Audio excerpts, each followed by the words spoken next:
এই ইন্টারন্যাশনাল বামতারা সেবা মিশন থেকে আমাদের 6টি গীতা স্কুল পরিচালনা হচ্ছে।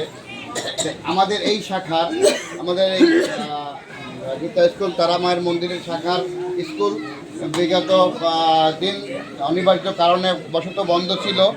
আগামী শুক্রবার হইতে আমাদের সেই ক্লাস আবার যথারীতি চালু হবে।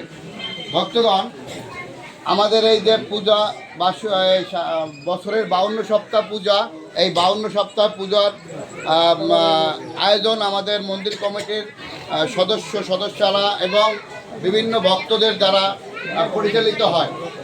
আমি আমাদের মন্দির কমিটির সকল সদস্যদের একটু বিনীত অনুরোধ করব, আপনাদের যার যার পূজা সঠিক সময়ে যদি না দেন তাহলে মন্দির কমিটি ক্ষতি হয়।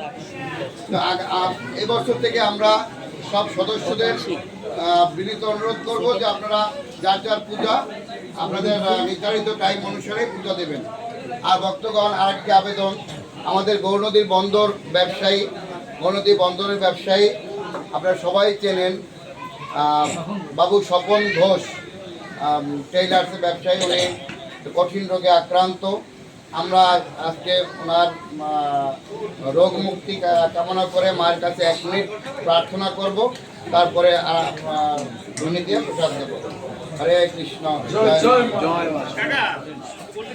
আগামী সপ্তাহে ভক্তগণ, আগামী সপ্তাহে পূজা নদী বন্দরের বস্ত্র ব্যবসায়ী নিখিল শাহর উত্তরসূরি নয়ন সাহা পরের শনিবার দিবেন তপন বণিক।